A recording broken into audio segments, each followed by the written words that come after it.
Hi, good morning. Thank you for joining us this morning. I am so happy and glad to be surrounded here today by business, community, and civic leaders. Everyone has seen footage coming out of Afghanistan and has felt moved by the plight facing its people. The Afghan citizens who put their own lives on the line to support the United States and its allies, the translators, the clerks, the contractors, the community leaders are now looking for a plan to escape the Taliban and rebuild their lives. St. Louis is one of 19 locations currently being considered by the federal government for resettlement of Afghan citizens with Special Immigrant Visas, or SIVs. This fits with our region's long history of welcoming immigrants and refugees, and we're ready to build on that powerful legacy by welcoming at least 1,000 Afghan citizens with SIVs. We are no stranger to welcoming survivors of war to our home. In the 1990s, St. Louis welcomed Bosnian refugees. These individuals and their families strengthened our region, enriching it with their culture and working hard to get ahead. I want St. Louis to be a community where everyone can thrive regardless of the color of their skin, who they love, how they worship. And after decades of loss, I want our city to grow again. And that means laying out the welcome mat for those who want to build a better life for themselves and their families here. I'm glad to have the leadership and the expertise of the International Institute, which helped thousands of Bosnian refugees resettle successfully here and can help Afghan citizens do the same. I'm thankful for our strong relationship with St. Louis County, which helps make efforts like this possible.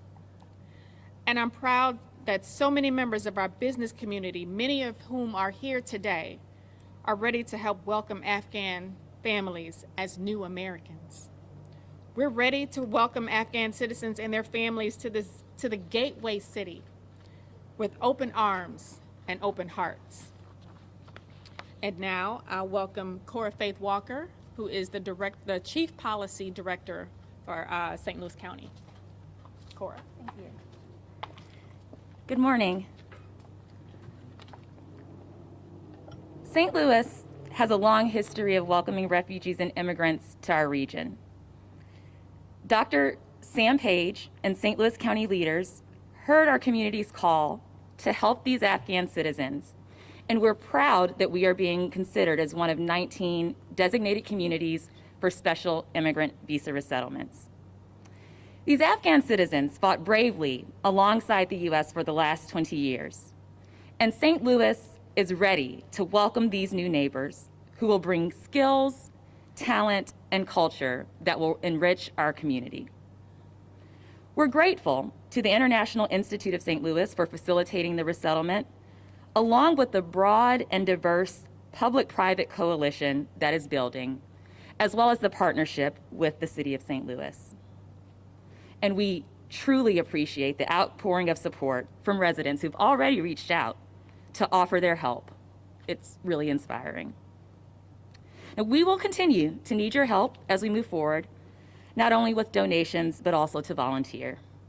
We will share these calls to action with you as we prepare to make St. Louis the new home for these families who are seeking a better life as new Americans. Thank you, and I'll turn it over to Jason Hall.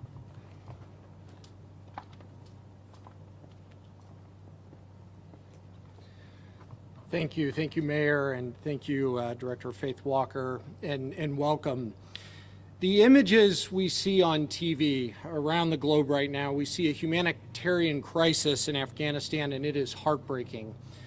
And our first thoughts are with the safety of our fellow American citizens that are on the front lines of this crisis and the well-being of the Afghan people. As leaders of the St. Louis business community, we support unambiguously the efforts to welcome to St. Louis the families being evacuated from Afghanistan through the Special Immigrant Visa program. St. Louis is lucky to be home right here to this purpose-built institution, the International Institute, right here in St. Louis, that works every single day to bring refugees and help settle them into this community. And they have got a long and storied history. As you heard the mayor mention, the successful welcoming of the Bosnian community here through that humanitarian crisis did not happen accidentally. It happened because of the hard work of this institution. We welcomed and resettled more than 6,500 refugees and many more who migrated to St. Louis following that effort. And I think we can all agree that the Bosnian community has become an integral part of St. Louis's social fabric, due in large part to the hard work done by this institute. Let's also be clear. Immigrants make our community stronger. As we've seen with the Bosnian community and others, they start to build businesses and enrich our community culturally, globally, and in many other ways. We know the numbers. Foreign-born residents are 60% more likely to come to this country and start a new business. Entrepreneurship, this is Startup City. This is fuel to where we are going as a community. More broadly, 44% of the Fortune 500 companies in this country today were started by an immigrant or the child of an immigrant. They grow our economy and make us stronger. So if we want a growing St. Louis, and one produces more companies and more jobs, we must welcome these families with open arms. It's not only the right thing to do for those that supported our military men and women, but it's the smart thing to do for our economy. The St. Louis region has many job openings right now. The business community will be working with the International Institute to help assess, train, and bring these newcomers into our growing workforce. The people and families from Afghanistan should come to St. Louis with the knowledge that they will find a welcoming community that wants to see them thrive, succeed, and add to the fabric of our region. And let's also remember that supporting our military, that we are supporting our military by supporting and welcoming the Afghans who risked their own lives to support our U.S. military during the 20 years that we were in Afghanistan. Greater St. Louis, Inc. and the business community stands ready to help, and we will work with the International Institute, our public officials, and many other organizations and volunteers to welcome these families to our region. Thank you. Ari?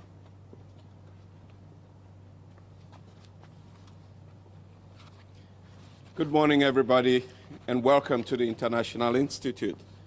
Mayor Jones, Director Walker, our partners, Greater St. Louis, Inc., the Mosaic Project. Thank you all, our board members who are here present, friends of the International Institute, donors. But thank you all for being here today. The International Institute has for 102 years been welcoming and resettling immigrants in this community.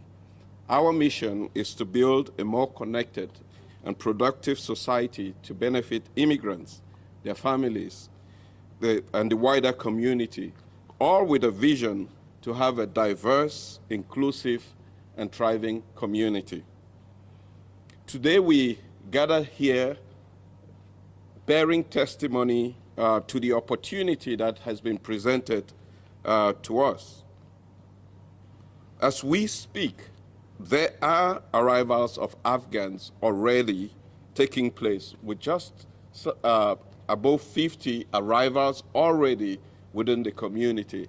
And I highlight this to say it is not when, it's already arriving. We're already having arrivals.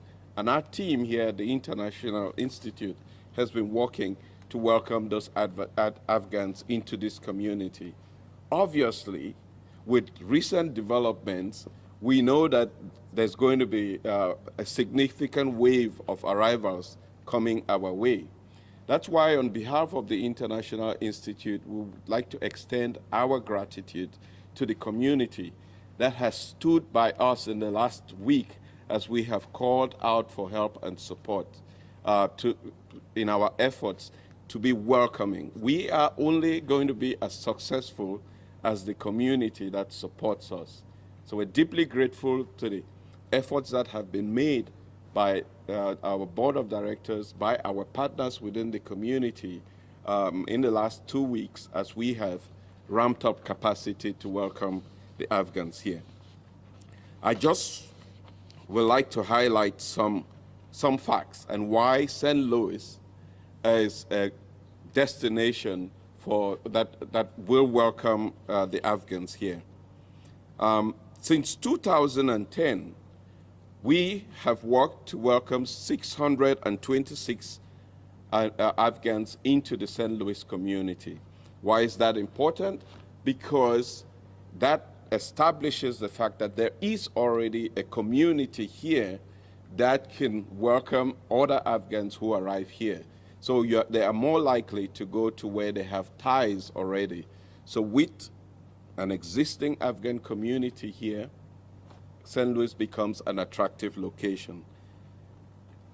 Secondly, since 2018, we have already been welcoming Afghans with the special immigrant visas. Almost 300 of them have already been resettled in this region. And this year alone, we have resettled already 53 with special immigrant visas. So we have the capacity, one, we have the experience to welcome as many as 1,000 Afghans, depending on what the circumstances are. With that, once more, I just want to thank the community to say that we will continue to put out calls as needed, and we're looking forward to that support. Thank you very much for being here.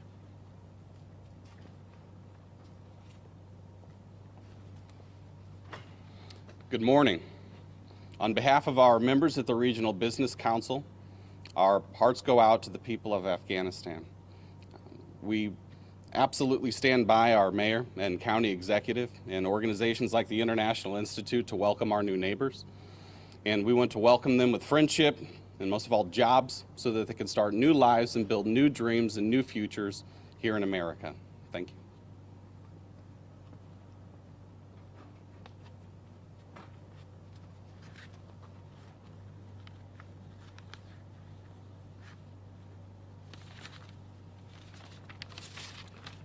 Good morning, and thank you, United States. Thank you, Missouri, and thank you, Honorable Mayor and St. Louisian, that you are welcoming Afghans out of the desperate in Afghanistan, that the situation went unexpected. I, as an Afghan that have or had experienced that dark regime, I just would like to, today I just would like to share one of my experience that I have spent under that dark regime. It was in 1996 or 1997, and I was a small boy, maybe 11 or 12-year-old. And one day when I was coming out of my English academy in the way to home, when I was, when I wanted to cross a checkpoint next to my house where I was living, the Taliban troops, or I can say members, they stopped me one day.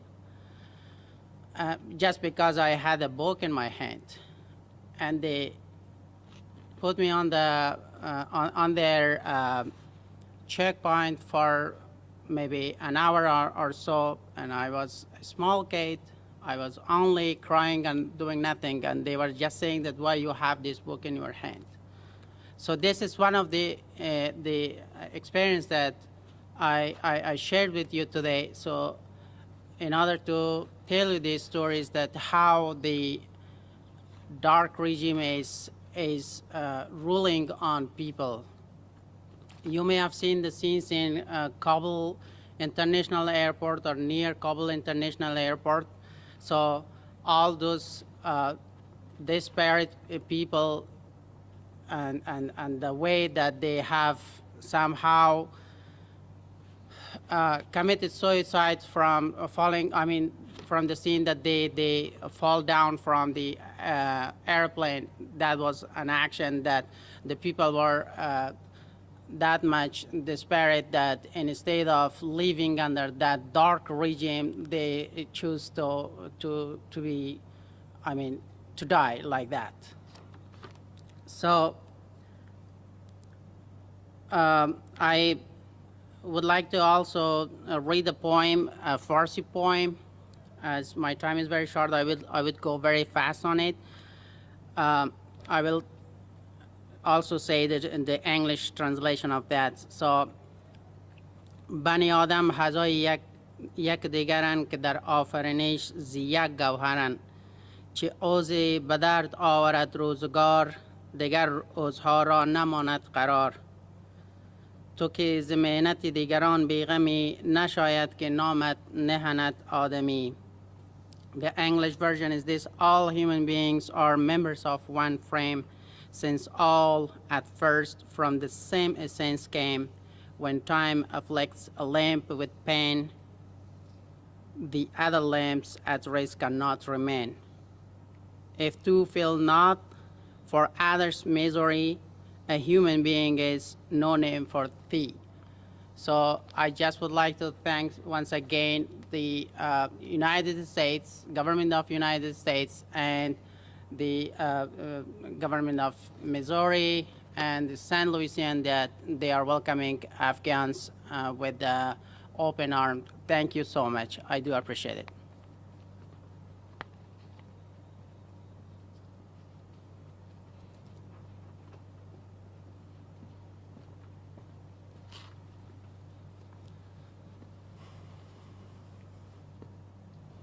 Morning. My name is Pete Lucier. I'm a law student at St. Louis University. I'm a Marine Corps veteran who deployed to Afghanistan in 2011.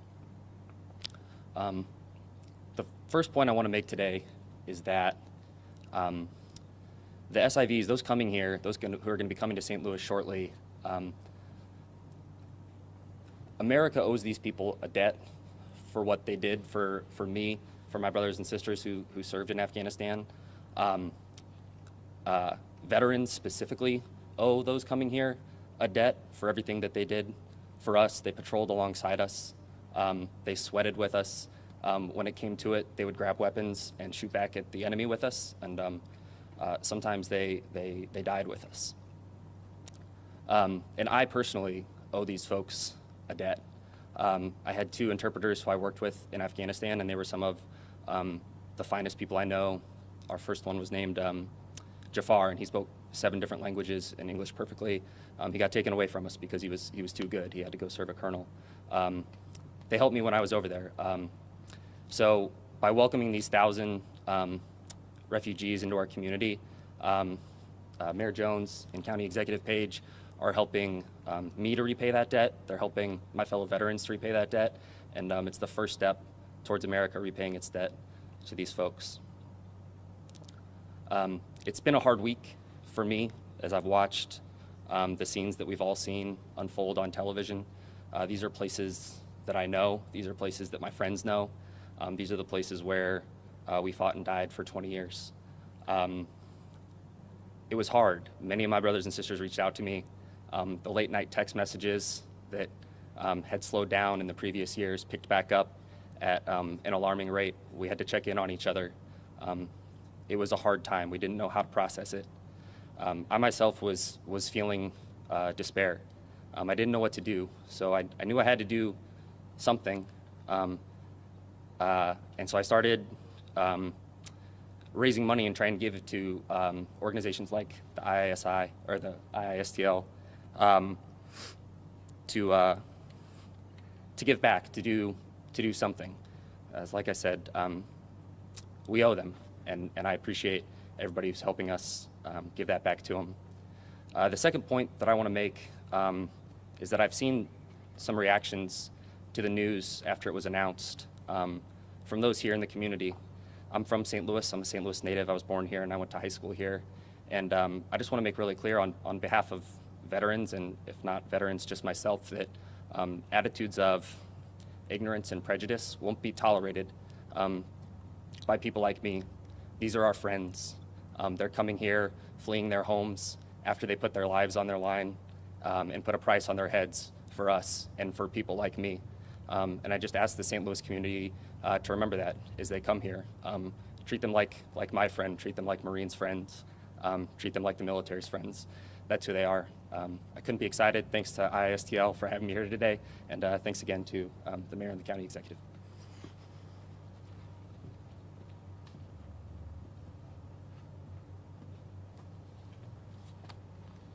Good morning. My name is Adnan Mirgic. I was a refugee, and this is my story. I came to the United States in 1999 from Bosnia, and since then called St. Louis my home. I was 13 years old and came here with my parents and a younger sister.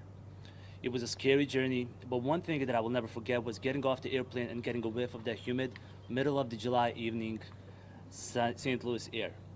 A lot of us complain about the humidity, but for me on that specific day, humidity meant the next chapter in our lives was starting. Chapter without the gunfire and filled with the opportunity. First few months was struggle, but we adapted. I attended St. Louis public schools, and when it came to the college, I was at the crossroads. And actually, I wasn't. I wasn't able to choose from going out of state or going to the different universities. I had to stay in St. Louis and help my parents because my parents didn't speak English and I was their voice.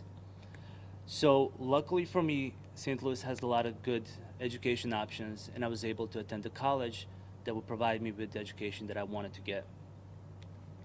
Shortly after graduating with a bachelor's degree, I got married. And then both my wife and I went to get our graduate degrees. She went to follow her passion and attend education, specialize for the master's degree in the ELL, and I went to get my master's degree in architecture. We both graduated in 2013, and she went to become an ELL specialist at the local school district, and I went to become a licensed architect in 2015. We were evolving, we were growing. In 2016, we welcomed our first daughter. With a lot of hard work, dedication, I was asked to become a partner at the Fox Architects, who I was working for at the time. Around the time, my wife and I welcomed the second daughter. Life was good, but the feeling of being given back to the community was getting stronger. Both my wife and I would volunteer at different organizations, but I also always chose International Institute since that was the organizations that welcomed me the first time. In 2019, I joined the board of directors for International Institute, and I'm proud to serve the community. Right now, I'm standing in front of you as a citizen of the United States who's proud to call St. Louis home. I'm standing in front of you as a caring son, loving husband, and a father. I'm standing in front of you as a local business owner, as a neighbor, and a productive member of society. Next time, when you hear a word refugee, I ask you to think of me and my family, and I ask you to think of the human behind the refugee label. Thank you. All right, we've got about 5 minutes for questions. Please let us know who you want to speak to when you're answering your question. Thank you.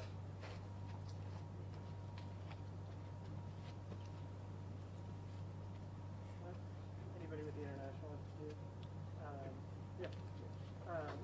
Just curious, so just step up to the mic. So what all are you guys doing to get ready? Is anybody preparing apartments, working on housing? Well, thank you for bringing up that question, because more than just arrivals is a host of other things that we do in order to help those who make it here to resettle. First thing is that, conscious of the fact that we're going to have new arrivals, we've been ramping up capacity. Actually, we just hired a new housing specialist who is doing an inventory on housing. Our teams, our staff is stretched now, ensuring that we have people at the airport picking up arrivals, setting up the housing, so we have people actually go in, set up the housing, put in furniture, ensure that it is safe for people to live in. There are several things that we do once people get here, which includes an assessment of where they are in terms of skill sets, language, health, and based on that assessment, we determine what programs we have here that they qualify for. So, it's a tough real estate rental market right now. I mean, do you have enough housing? there's never going to be enough housing in the current situation. It's a challenge. We are working with stakeholders and looking at Greater St. Louis Inc. that we've had conversations and looking at the staff here that's having ongoing conversations with identifying affordable housing for those who will be arriving. But we would have to get creative as a community to be able to respond to the needs in terms of affordable housing. Let me qualify that. So where do you find this housing? Do you put anybody in hotels? Are you looking for vacant units that somebody can help pay for? Some more details about where you put There are a few things that have been happening as we've gone along. Most of the arrivals that we've seen for specifically the Afghan population has been with those who already have ties within the community first. So those who have ties within the community would go to relatives or friends that they have in the community, but that's just temporary. So whilst they go there, we still have to find housing for them. If they do not have ties, and we usually get 48, if we're lucky, 12 hours notice of these arrivals, we would have to put them in a hotel whilst we set up this housing. You know how many you're expecting at this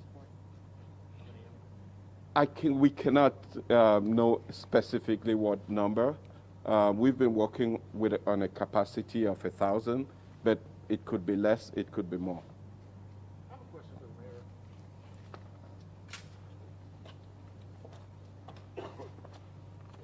Mayor Jones, you often talk about some of the economic problems that we've had in the city that cause issues like crime. Can you tell me kind of what went into this decision to bring thousands more people when we still have such a relevant problem in our city right now?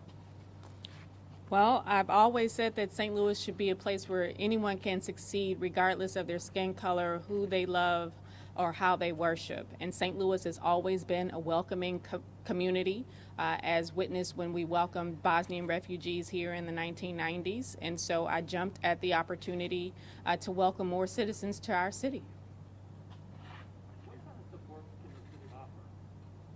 What kind of support can the city offer? Well, we're going to lean on our experts at the International Institute to let us know what they need. Also, the Biden administration has earmarked about $500 million for cities that do accept refugees. So we'll be working with our federal representatives as well.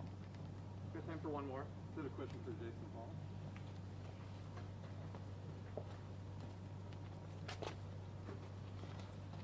First, you could outline what will be done in terms of getting jobs for refugees. That's a great question. Is Ario Benson and our partner at the International Institute, as you can imagine, when people are coming to this country for the first time, trauma, understanding skills, language, there is a robust assessment process and matching process. I can tell you we've already had members of our business community stepping up and saying, we're ready to be a part of the housing solution, we're ready to be a part of the job solution. And as I outlined in my comments, one of the things this community has done, I think almost better than any other city or region in this country over the last 20 years, is build one of the best startup support systems in this country. And that's why St. Louis is being known as Startup City. That system as well will be working with these refugees, because again, we know a foreign-born is 60% more likely to start a business. It may be a restaurant, it may be the next high-tech blockbuster, but we have that kind of support system to work with them. So what we need to do, though, and I think why the business community's been clear, we have to channel that support in an organized way to the International Institute. They do this work every day, and they're some of the best in the country that do it. What is extraordinary about this is the scale and the rapidly evolving nature of it. So in those kinds of situations and in that time, we need to channel those resources as a community in ways that make it easier for the International Institute to do its job. And that's what we're prepared and are already doing, and those lines of communication and action are open. Thank you all very much. Can we get all of our speakers for a group photo, and then we'll back up. Thank you all for coming.